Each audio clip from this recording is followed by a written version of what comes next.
The old lady won't last long. Better if she gets nothing, just a spot in the nursing home. During the division of assets, my daughter said loudly to her siblings. I lowered my head and smiled. The next day, they all received a letter. I'm glad to have you here. Follow my story until the end and comment the city you're watching from so I can see how far my story has reached. My daughter Claire's words cut through the air like a knife. I lowered my head and smiled, though inside my heart was shattering into 1,000 pieces. 64 years on this earth, and never had I felt so utterly worthless as I did in that moment, sitting at my own dining room table surrounded by the children I had raised with every ounce of love in my body. The house was quiet except for the ticking of the grandfather clock in the corner, George's pride and joy. My late husband had been gone for nearly 2 years now, and the time had finally come to sell our family home and divide the assets. I thought it would be a simple discussion. I was wrong. Claire, my eldest son Michael, interjected, though his voice lacked any real conviction. That's a bit harsh. Claire rolled her eyes, tossing her perfectly highlighted hair over her shoulder. At 39, she looked every bit the successful marketing executive she was, designer clothes, manicured nails, and not a hint of compassion in her eyes. It's practical, she countered. Mom can't take care of herself anymore. Look at her, she's frail, forgetful. The money from the house would be wasted on her at this point. I wasn't frail. I wasn't forgetful. I had arthritis in my knees that made stairs difficult and occasionally misplaced my reading glasses. Somehow, in Claire's mind, this had translated to complete incompetence. What do you think, Mom? Asked David, my youngest, in a rare moment of directly addressing me. At 35, he still couldn't look me in the eye when money was being discussed. I cleared my throat, my hands clasped tightly together to hide their trembling. I thought perhaps we could split the proceeds. I would take a smaller portion for a modest apartment, and the rest could be divided among you three. Claire scoffed. And then what happens when that money runs out? When you need care? It all falls on us anyway. What about the 30 years I'd spent caring for them? The college tuitions I'd helped pay after George lost his job? The down payment for Claire's first condo? The bail money for David's DUI? The loan to Michael for his failed restaurant venture that he never repaid? Your mother raised you, I said quietly, referring to myself in the third person as if I were already gone. She took care of you when you were sick, helped you with homework, attended every game and recital. Oh God, here we go with the guilt trip, Claire interrupted, checking her watch. Look, I have a meeting in an hour. Can we just decide what we're doing with the house? I vote we sell it, split the money between us three, and find Mom a nice facility that takes Medicare. Michael and David exchanged uncomfortable glances, but their silence was all the agreement Claire needed. Good, it's settled then, she said, standing up and gathering her designer purse. I'll call my realtor friend. She can list the house by the end of the week. I have 30 days to move out according to the divorce agreement with your father. I said, my voice steady despite the hurricane of emotions inside me. Claire looked at me as if I were speaking a foreign language. Divorce? Dad's been dead for 2 years, Mom. I know that, I said quietly. It was a joke, but no one laughed. No one even smiled. Instead, they looked at me with a mixture of pity and impatience, as if my small attempt at humor was further evidence of my mental decline. As they filed out of the dining room, Claire's words echoed in my head. The old lady won't last much longer. I remained seated at the table long after they'd gone, surrounded by the remnants of our family dinner, a dinner I had spent all day preparing, making each of their favorites. The pot roast for Michael, the scalloped potatoes for David, the apple pie for Claire. None of them had commented on the food. None of them had offered to help clean up. Slowly, I began gathering the plates, wincing as my arthritic fingers gripped the heavy stoneware. As I loaded the dishwasher, memories flooded back.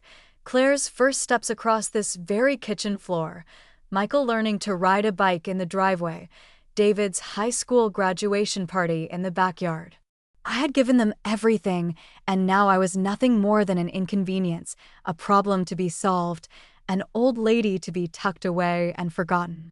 But as I wiped down the dining room table, something shifted inside me. The hurt began to crystallize into something harder, something stronger. Claire was right about one thing. I wouldn't last forever. None of us do. But I wasn't done living yet, not by a long shot. That night, I sat at George's old desk and wrote 3 letters, one for each of my children. I sealed them in envelopes with trembling hands but a resolute heart. Tomorrow, they would each receive their letter, and nothing would ever be the same again. As I turned out the light and climbed into bed, I felt something I hadn't experienced in years, a sense of purpose. Claire thought I was just a frail old woman ready for the scrap heap. She had no idea what I was capable of. None of them did, but they were about to find out. The next morning, I woke before dawn, a lifetime of early rising ingrained in my bones. The house was quiet, the same house where I'd spent 38 years of my life, raised 3 children, and buried my husband. Soon, it would belong to someone else.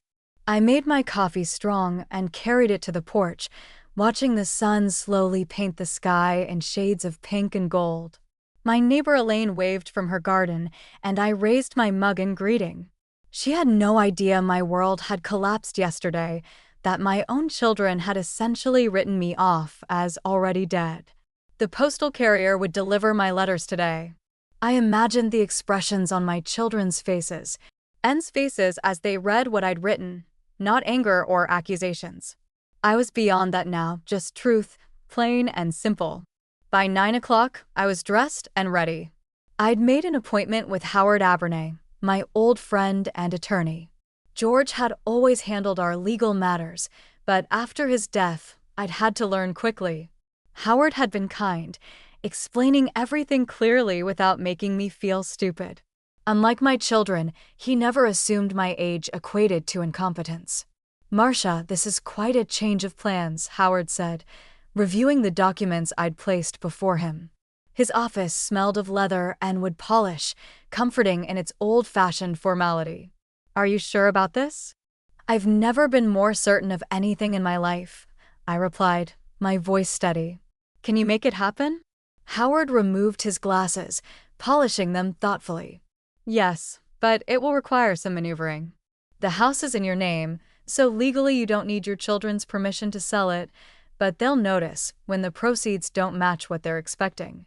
"I'm counting on it," I said with a small smile. "I want everything to be legal and transparent. I just don't want them to know until it's done and the new trust arrangements exactly as I've outlined. They'll each receive a portion, but with conditions and not a penny before I'm gone."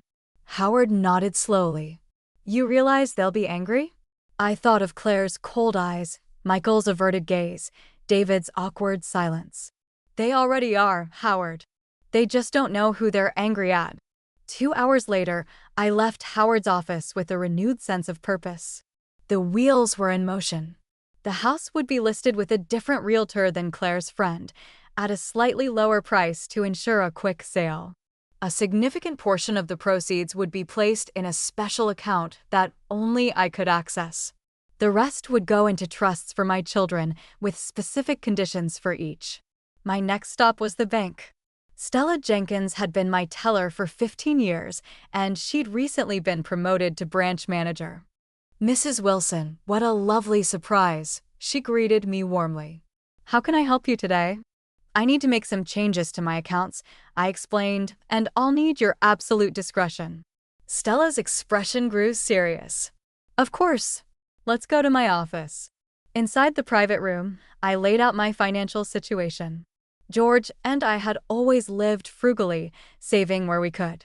The children knew about our main accounts, but they had no idea about the small inheritance I'd received from my Aunt Josephine 10 years ago, money I'd kept separate and never touched.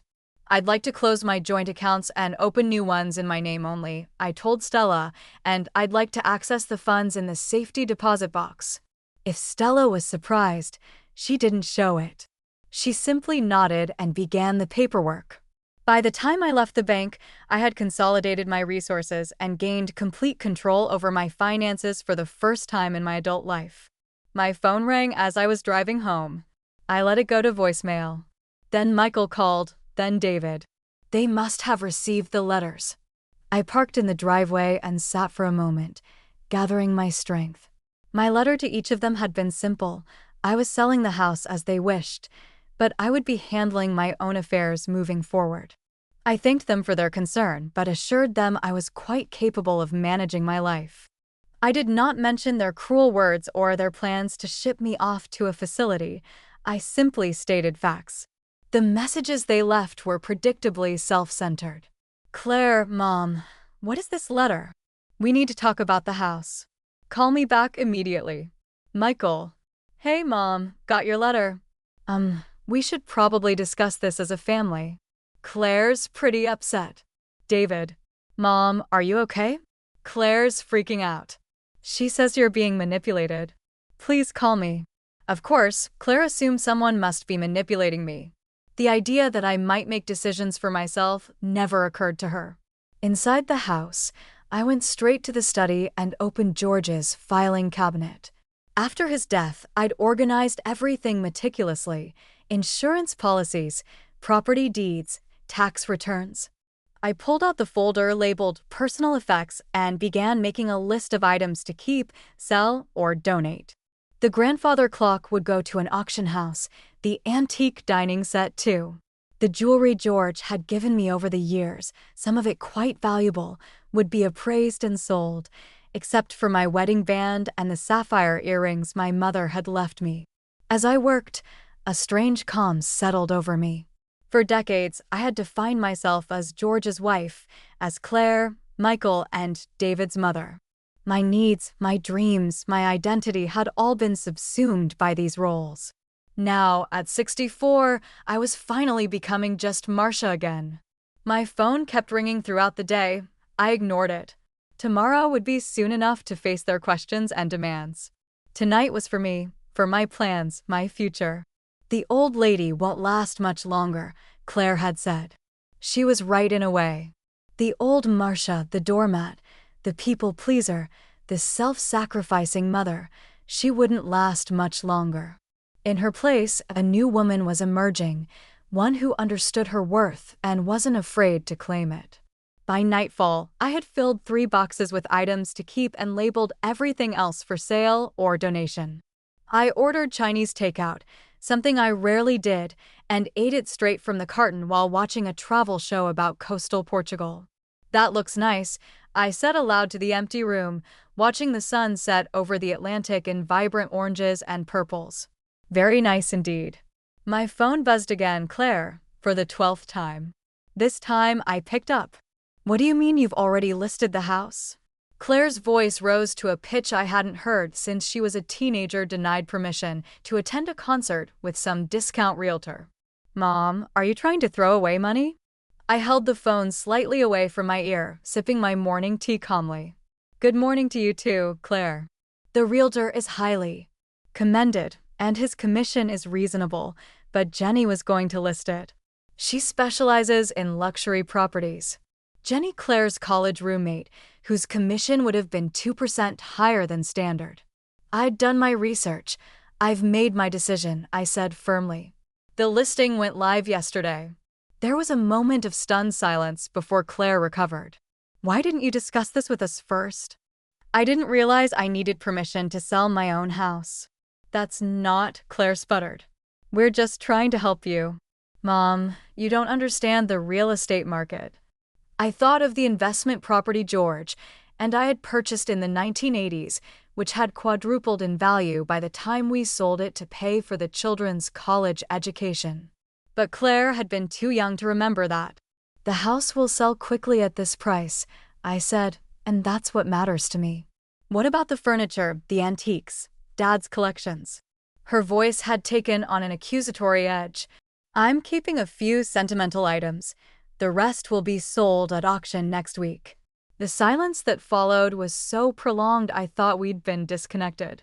Mom, Claire finally said, her voice unnaturally controlled. I think we need to talk about your mental state.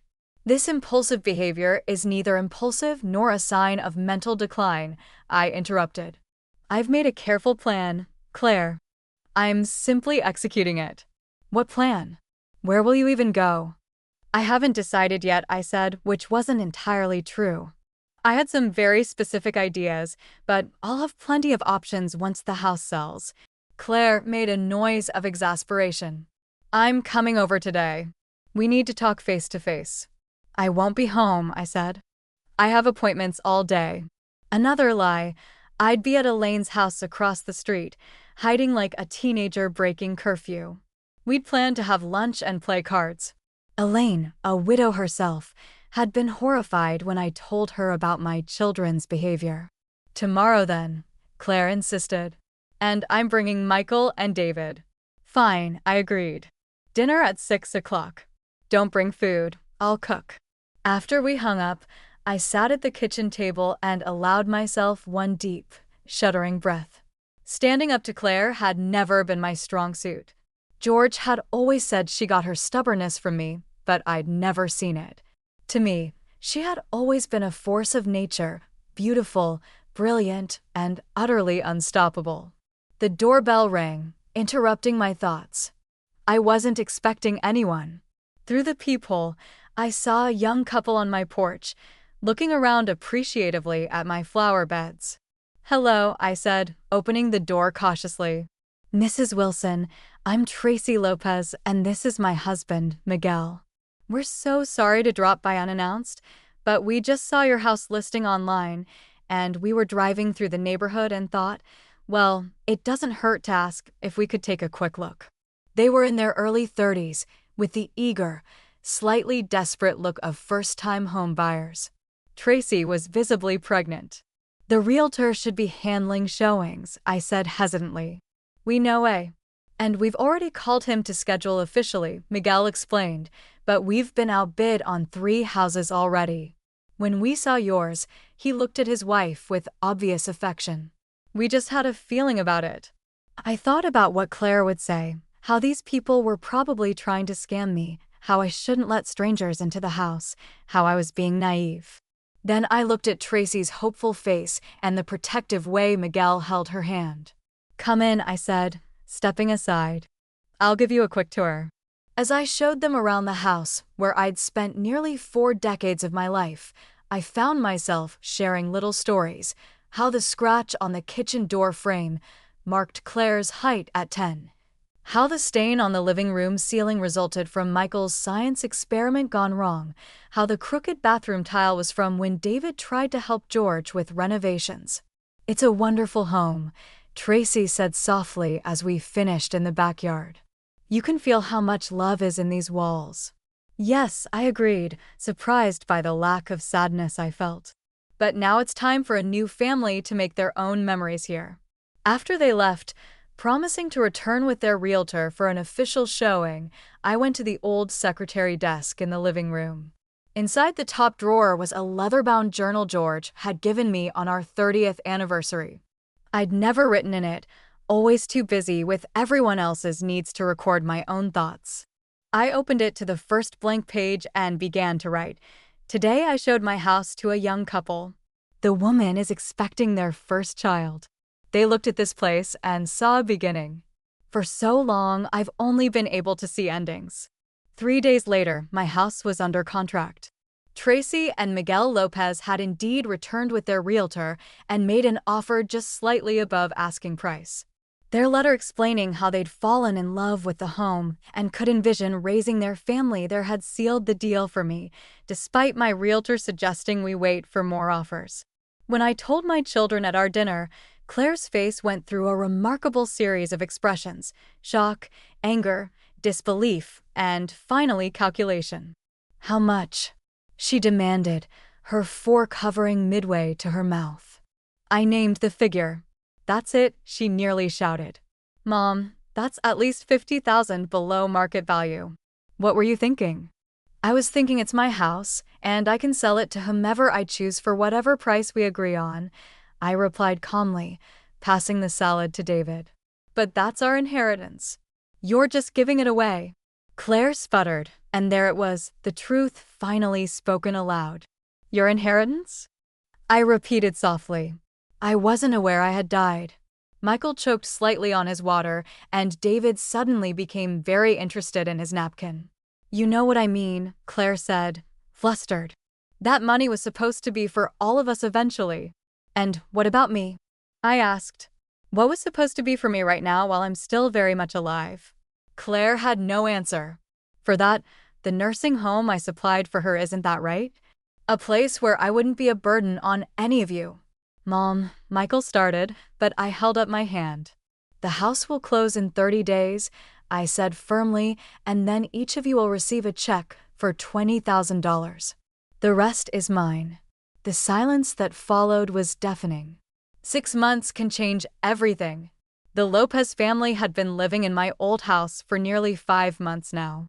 Tracy had given birth to a beautiful baby girl, and they'd sent me a photo with a thank you note. Emma's nursery used to be your sewing room. We think of you often and hope you're happy in your new life. My new life. It still felt strange to think of it that way. After the closing, I'd moved into a small furnished rental while I figured out my next steps. My children had been in various states of shock, anger, and disbelief when I'd handed them each a check for $20,000, far less than they'd expected, but more than nothing. This is it? Claire had asked, staring at the check as if it might suddenly add a zero. This is it, I'd confirmed. Consider it a gift. But what about the rest? Michael had pressed. The house sold for almost $300,000. The rest is mine, I'd said simply, for my future.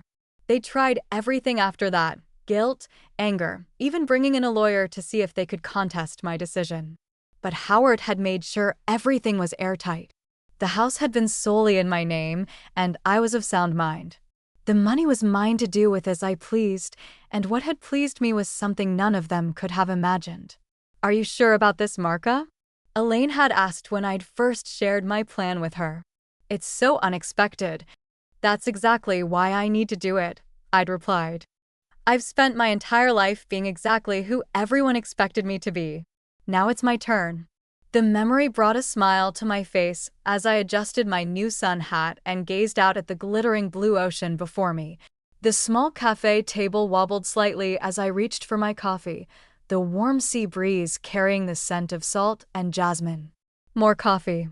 Ms. Wilson asked Miguel, the owner of the small beachside cafe where I'd become a regular.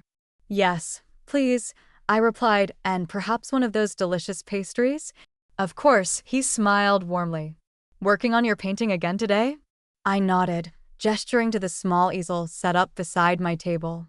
The light is perfect this morning. Who would have thought that Marka Wilson, beautiful wife and mother, would discover a passion for watercolor painting at 64? Certainly not my children, and honestly, not even me. But the art class I'd impulsively signed up for at the community center during my last month in the rental had awakened something in me, a joy, a sense of possibility I hadn't felt in decades. And when the instructor had mentioned the artists' colony in this small coastal town, something had clicked. I'd gone home that night and looked up real estate listings. A week later, I'd put a deposit on a tiny cottage just 2 blocks from the beach. My phone buzzed. Beside my coffee cup, David, my youngest, unlike Claire and Michael, who had essentially stopped speaking to me after realizing I wasn't going to change my mind about the money, still called occasionally. Hey, Mom, he said when I answered. Just checking in. How's wherever you are? I still hadn't told any of them exactly where I'd moved, not out of spite, but because I knew they wouldn't understand. They'd try to talk me out of it, tell me I was being foolish, that I needed to be near them as I aged. I'm wonderful, David, I replied truthfully. How are you? How's work? We chatted for a few minutes about his job and his new girlfriend before he cleared his throat uncomfortably. So, Claire's been asking about you, he said. She won't call you herself, you know how she is, but I think she's worried. Worried about me or worried about her inheritance? I asked, more sharply than I'd intended. David sighed. That's not fair, Mom. She just doesn't understand why you suddenly changed everything. None of us do. I watched a seagull dive into the waves, emerging with a small fish. It wasn't sudden for me, David. It was a lifetime coming. After we hung up, I returned to my painting, trying to capture the way the sunlight danced on the water. My technique was still developing, but my instructor said I had a natural eye. 3 of my smaller pieces were already displayed in the local gallery, price tags modestly attached. Marcia, there you are. I looked up to see Eleanor, my neighbor from the artist's colony, approaching with her usual exuberance. At 72, she had more energy than most people half her age, her silver hair always escaping its braid, her clothes splattered with paint. "We're having an impromptu gathering at my place tonight," she announced, pulling up a chair without waiting for an invitation. "Sarah sold her sculpture series to that gallery in San Francisco, and we're celebrating. You'll come, of course." It wasn't really a question. That was Eleanor's way. She simply assumed everyone wanted to be part of the vibrant community she'd helped create among the eclectic group of artists, writers, and retirees who populated our small coastal haven. 6 months ago, I would have made an excuse. I would have worried about imposing, about not fitting in, about a dozen different imagined scenarios where I somehow embarrassed myself. The old Marcia had been so careful, so concerned with doing the right thing, with meeting others' expectations. "I'd love to," I said instead. "Should I bring anything?"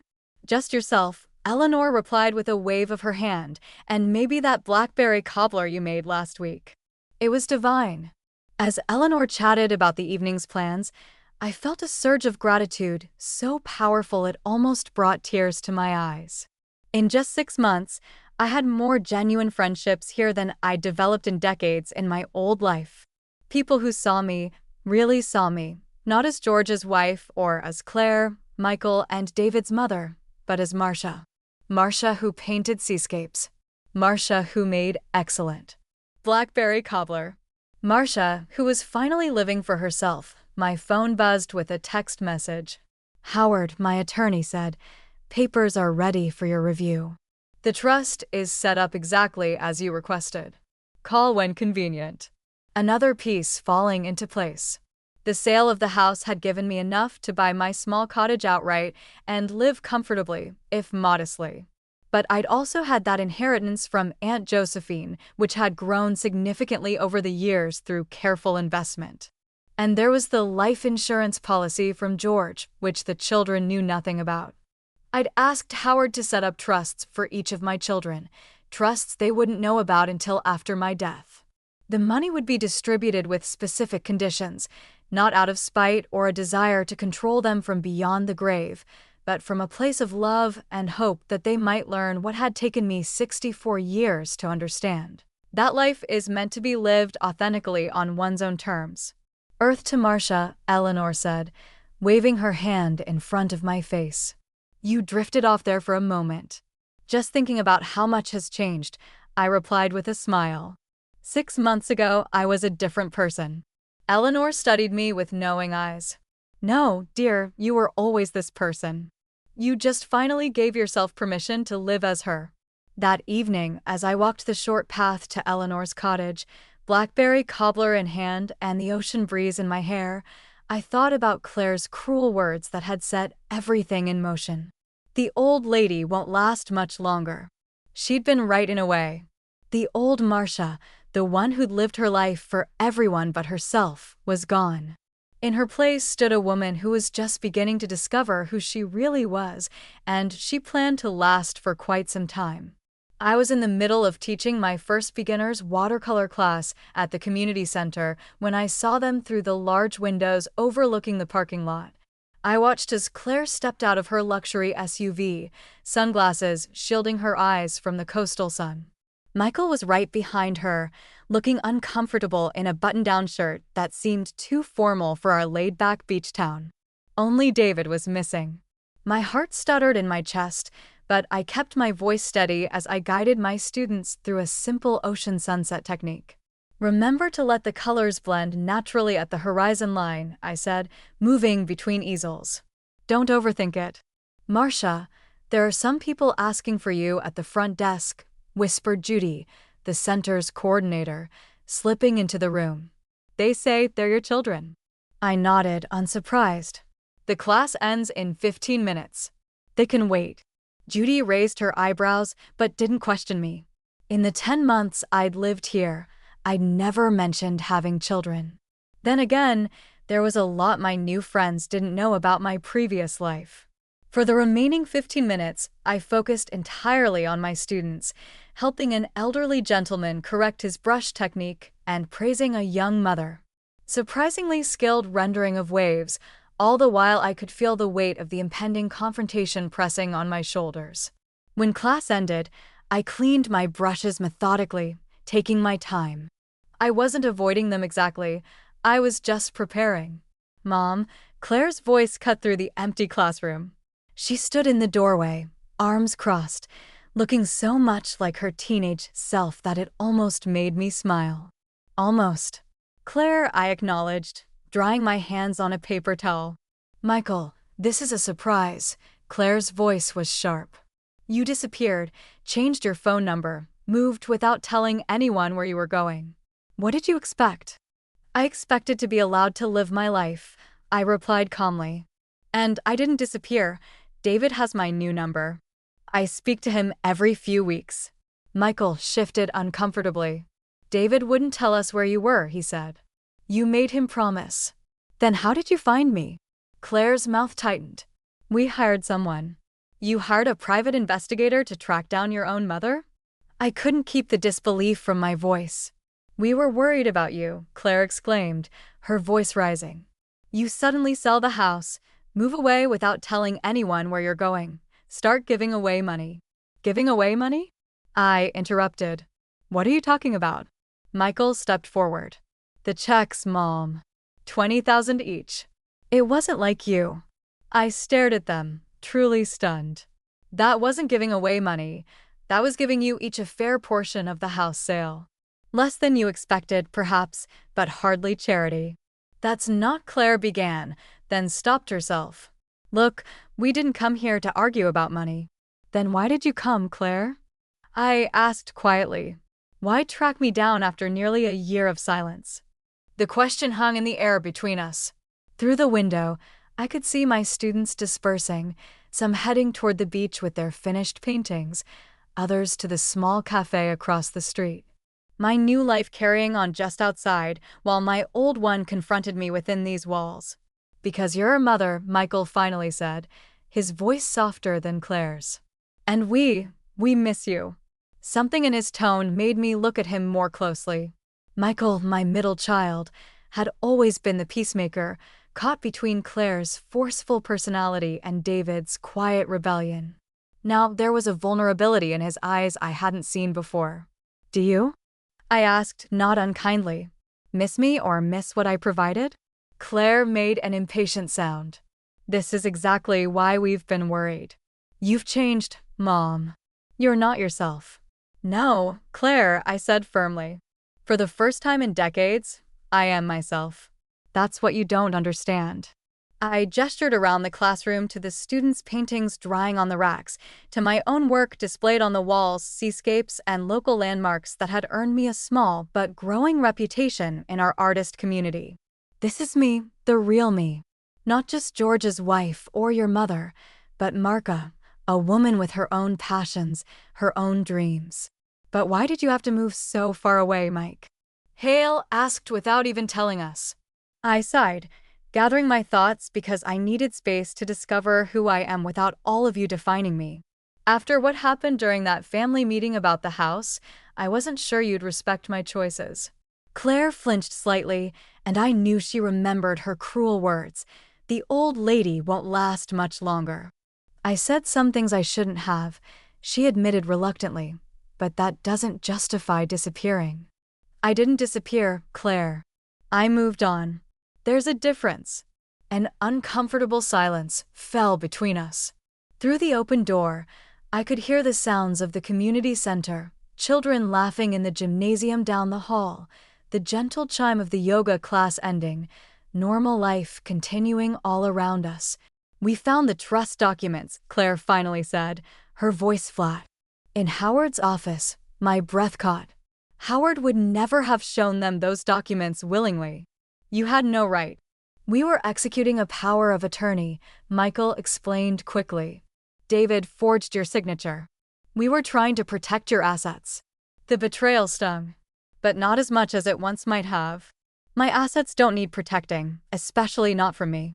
Why would you set up trusts that we can only access after you die? Claire demanded. With all these conditions, each child's trust had specific requirements. For Claire, she would receive her portion only after completing a year of volunteer work with the elderly. For Michael, his money was tied to finishing the degree he'd abandoned. For David, the youngest and most directionless, his trust required him to remain employed at the same job for at least 2 years. Stability, I hoped, would help him find purpose, because money without meaning is just money, I said simply. I wanted to give you something more valuable. So this is all some kind of lesson? Claire's voice dripped with disdain. You're punishing us from beyond the grave. No, Claire. I'm loving you the best way I know how. Michael looked thoughtful, but Claire shook her head in frustration. This isn't love, Mom. This is control. Is that what you think? I asked, genuine sadness washing over me. That boundaries are control? That wanting the best for you, wanting you to grow, to find purpose beyond material wealth, is somehow a punishment. What I think, Claire said, her voice tight with emotion, is that you abandoned your family on some selfish journey of self-discovery, left us wondering if you were even alive. And now we find out you've been hiding money, setting up secret trusts with ridiculous stipulations, playing puppet master with our lives. Claire, Michael started, but she cut him off. No, Michael. I'm done. If Mom wants to live in her little fantasy world, painting seagulls by the beach, let her. I have a real life to get back to. She turned on her heel and walked out, leaving Michael and me in stunned silence. I should go after her, he said after a moment, but he didn't move. She'll cool down, I said, though I wasn't entirely sure. Claire had always been the most. Just like her father, stubborn, principled, and slow to forgive perceived slights, Michael sighed, running a hand through his hair. The trusts, they're actually kind of brilliant, especially mine. I looked at him in surprise. I've been thinking about going back to school, he admitted. For a while now, I just couldn't justify the expense. A small smile tugged at my lips. The money will be there when you're ready. No pressure. He nodded, then glanced toward the door Claire had stormed through. I should really go. She drove, of course. He hesitated, then stepped forward and gave me an awkward hug. You look good, Mom. Happy I am, I said softly. I really am. After he left, I stood alone in the classroom, surrounded by the colorful evidence of my new life. The confrontation had been painful, yes, but also clarifying. Claire might never understand my choices, Michael might be beginning to, and David, well, David had kept my secret all this time, even from his siblings. My family was changing, reforming into something new, just like me. My 65th birthday dawned clear and bright, sunlight streaming through the lace curtains of my bedroom window. I stretched lazily, savoring the moment. Birthdays had never been particularly special in my married life, usually just a quiet dinner with George, perhaps a small gift. The children would call if they remembered. Today felt different. Today felt like a celebration, not of growing older, but of growing into myself. I padded barefoot to the kitchen and made coffee, carrying my mug out to the small porch that faced the ocean. My cottage was nothing like the spacious suburban home I'd shared with George, but every inch of it was mine, filled with things that brought me joy. Books I actually had time to read, art supplies, colorful cushions, and quirky finds from local shops. The porch had become my favorite spot, a place to watch the ever-changing sea and sky. I'd set up a small table where I often painted or wrote in my journal. Today, a wrapped package sat on it, tied with a blue ribbon. Puzzled, I sat down my coffee and examined the gift. The tag simply read, "For Marcia on her day of liberation." Einar, of course, my free-spirited neighbor, had a flair for the dramatic. I untied the ribbon and carefully removed the wrapping paper to reveal a leather-bound book. Opening it, I found blank pages, save for a handwritten note on the first page, for your next chapter. May it be even more beautiful than the last. Happy birthday. Beneath it were signatures, dozens of them. My neighbors, my painting students, the barista at the cafe who always remembered my order, the gallery owner who'd first displayed my work, all the people who had become my community in the past year. Tears pricked at my eyes, but they were the good kind, the kind that came from being seen and valued. My phone chimed with a text message. David, happy birthday, Mom. Sorry I can't be there today, but your gift is on its way. Love you. Then another chime. Michael, happy birthday. Wanted you to know I registered for classes starting this fall. Nothing from Claire, but I hadn't expected anything. Our confrontation 3 months ago had left a wound that would take time to heal, if it ever did. I was just finishing my coffee when I heard a car pull up through the seagrass that lined my walkway. I could see a taxi stopping at my gate. For a moment, I thought perhaps it was Eleanor arriving early for the small gathering she'd insisted on hosting for me later. But then the back door opened and David stepped out, grinning widely. Surprise, he called, lugging a duffel bag over his shoulder. I rushed down the steps to meet him, joy bubbling up inside me. David, you said you couldn't come. He wrapped me in a hug, lifting me slightly off my feet. At 35, he was the tallest of my children, with George's build and my unruly curls. Inside, as I made him breakfast, some things never change. Mothers always feed their children, no matter how old they are. David filled me in on his life. He'd been at the same job for 8 months now, a record for him, working as a coordinator for a nonprofit that helped veterans transition to civilian life. It's good work, he said, attacking his pancakes with enthusiasm. Makes me feel like I'm doing something that matters. You know, I did know that feeling. It had eluded me for most of my adult life, only finding it now in my 60s. How's your painting going? He asked. Michael said your stuff is selling in that local gallery. I nodded, unable to hide my pride. 3 pieces last month. Nothing expensive, but it's a start. That's amazing, Mom. His genuine happiness for me warmed my heart.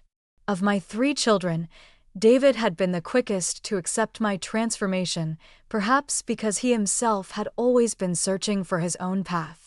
So, I might have invited someone else to your birthday dinner, he said a bit too casually. I raised an eyebrow. Oh! Michael's driving down. Should be here by 4. I smiled, pleased. That's wonderful. I wasn't sure if, and Claire, he added quickly, then winced at my expression. I know, but she wants to come, Mom. I didn't pressure her, I swear. Claire coming here willingly after the things she'd said? I wasn't sure whether to be hopeful or anxious. Did she say why? I asked carefully. David shrugged.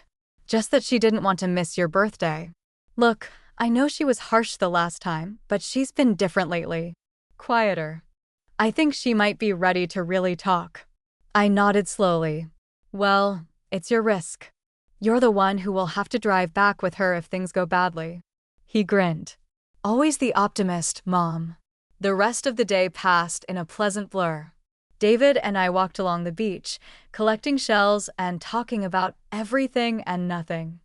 I showed him my newest paintings in the small studio space I'd set up in what was supposed to be the cottage's second bedroom. This one's my favorite, he said, pointing to a watercolor of an elderly couple walking hand in hand along the shoreline, their backs to the viewer, facing a brilliant sunset. Eleanor and her late husband, I explained.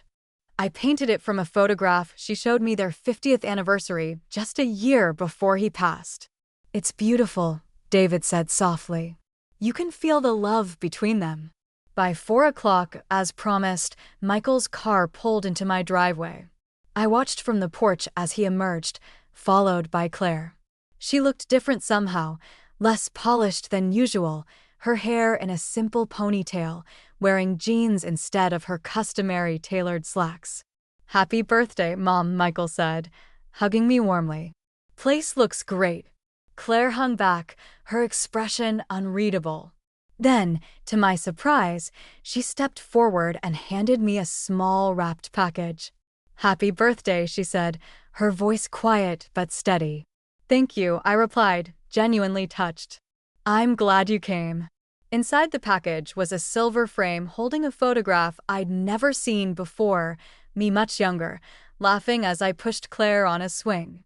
"I must have been in my 30s, Claire, no more than 5 or 6, said. "Dad took it," Claire explained, watching my face. "I found a box of old photos when I was cleaning out my storage unit." "It's wonderful," I said softly. "I don't remember ever seeing it." "There's a letter too," she said, nodding toward the package. "But maybe read it later." I nodded, setting the frame carefully on my side table. "We have a little time before we need to head to Eleanor's for dinner. Would you like some tea or maybe a walk on the beach?" To my surprise, it was Claire who answered. "A walk would be nice." The brothers exchanged glances, but made no move to join us. This conversation, they seemed to understand, needed to happen between Claire and me alone. We walked in silence for a while, the wet sand firm beneath our feet, the sound of waves a soothing backdrop. Finally, Claire spoke. "I've been seeing a therapist," she said abruptly. "Since we found you here." I glanced at her, surprised. Claire had always dismissed therapy as paying someone to tell you what you want to hear. "She's helped me understand some things," Claire continued, eyes fixed on the horizon, "about why I was so angry when you left, why I said those terrible things about you not lasting much longer, about the nursing home." I waited, letting her find her words. "I was afraid," she admitted, her voice barely audible over the surf, "afraid of losing you, afraid of you not needing me anymore. It was easier to push you away first than to be abandoned." "Oh, Claire," I said gently, "I never abandoned you. I'd just finally started living for myself, too." She nodded, wiping at her eyes. "I know that now, but at the time it felt like rejection, like you were choosing yourself over us." "It wasn't an either-or choice," I explained. "I can love you and still love myself enough to want happiness." We walked a bit further, both processing the trust. "The one you set up for me with the condition about working with the elderly." I tensed slightly. "Yes, I started volunteering at a retirement community near my apartment just 2 days a week, reading to residents. Helping with activities." I stopped walking, turning to face her. "Really?" She nodded, a small smile playing at her lips. "Really. And the weird thing is, I like it. These people have amazing stories. They're not just old people waiting to die. They're vibrant, funny, and wise." "Yes," I said simply. Claire's smile widened at my deliberate use of "we," acknowledging my own age. "I'm starting to understand why you did what you did, Mom. All of it. The house, the move, the trusts. You wanted us to see what you've discovered, that it's never too late to find purpose, to live authentically." "That's exactly it," I said, my heart swelling with hope. "That's all I've ever wanted for all 3 of you." As we turned to walk back toward the cottage, the setting sun painted the sky in brilliant oranges and pinks, almost identical to the watercolor sunset I'd taught my students to paint just months earlier. "I'm sorry," Claire said quietly, "for what I said that day about you not lasting.